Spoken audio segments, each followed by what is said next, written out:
Θα έχω ένα βράδυ στον παράδεισο. Γουρούνι. Τζακό, άραξε τα βρεσίδια, όχι γουρούνι εγώ, ούτε στο αφεντικού σου. Ρε ξεκόλα, όταν λέω γουρούνι, εννοώ μούσκα σε γουρούνι 10 η ώρα το βράδυ. Μια γουρουνομάνα, να, 200 κιλά. Ούτε πρόλαβα να φρενάρω, ούτε τίποτα. Βρέθηκα με το γουρούνι αγκαλιά και με την πόχα μέσα στη μούρια. Ξέρεις πως βρώμαγε? Ρε και να το βλέπα. Τι να βλέπεις, ρε, σκατήλα βρώμαγε. Τι γελάς, ρε, γελάς. Και μετά μου λες σε τι θα σου χρησιμεύσει η πινακίδα. Για πήγαινε μια βόλτα στον παράδεισο, γεμάτος μποσκοτόπια είναι. Όλος στάνες και μαντριά. Συγγνώμη, να σας ενοχλήσω για λίγο.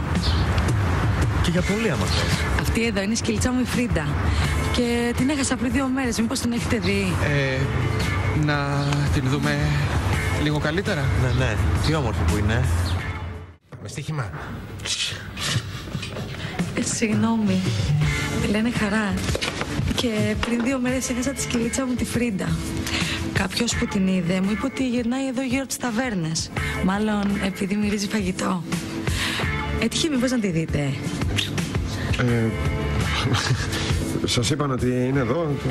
Συχνά τη φέρνω εδώ, πιο πάνω στο πάρκο και τη βγάζω βόλτα. Λογικά δεν θα έχει απομακρυνθεί πολύ.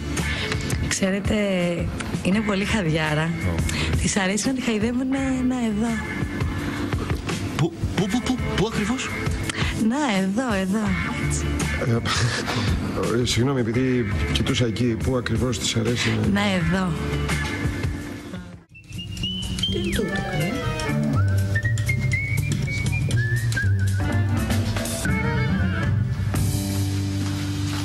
Πώς βρέθηκε αυτή εδώ?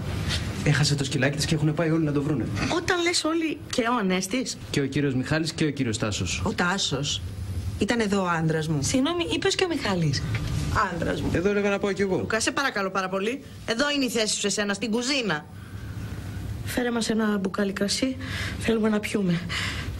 Έχει και κάτι έτοιμο? Μόνο κάτι μπιφτέκια που έψησε ο Μίτσος. Συγγνώμη, εσάς δεν σας κάνει εντύπωση που ξαφνικά όλοι προθυμοποιήθηκαν για να βοηθήσουν αυτήν εδώ τη γιδότητα? Δεν μου λες, παιδί μου, ο Μίτσος? Ο Μίτσος μαθαίνει μηχανάκι στο Μάκι. Μηχανάκι! Ούτε 24 ώρες δεν λείψαμε και τα βρήκαμε όλα διαλυμένα. Φέρε αμέσως το κρασί, το μπουκάλι. Και τα μπιφτέκια. Και να ψάξει το σκυλί της σκυλούς. Τα μπιφτέκια μου δεχτήκανε μεγάλο πλήγμα. Έλα τώρα, υπερβολική. Κι εγώ όταν βλέπω να κυκλοφορούν στην αγορά πιο φάνταστα εσώρουχα από τα δικά μου, προσπαθώ να γίνω καλύτερη. Άλλο η αγορά. Το να σε πολεμάνε όμως μέσα στο μαγαζί σου δεν είναι το ίδιο. Με ακυρώνει, το καταλαβαίνεις. Σταμάτα πια με τα μπιφτέκια. Έλεος, δεν είναι εκεί το θέμα μας. Το θέμα μας είναι ότι οι άντρες μας έχουν ξαμολυθεί και ψάχνουν να βρουν αυτό το σκυλί της λαγιάς. Είναι καλός και συμπαθής, μα είναι όμως ασταθής. Μ' αρέσουν οι μελαχρινές, μα το τρελαίνουν σαν φυγές. Θέλει τις νύχτες να γυρνά για να γεμίσει τα κενά. Αρέσουν οι φοιτητρίες, μα και οι καθηγήτριες. Δεν βρήκατε τίποτα, Όχι. Πόσο λυπάμαι. Ναι.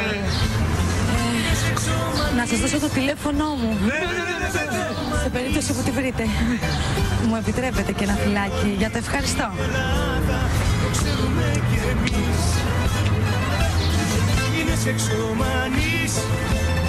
Είναι σεξομανής.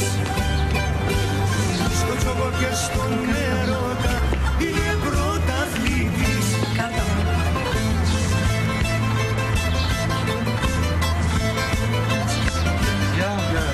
Για περάστε να πάρετε κι από εμάς φυλάκι. Τι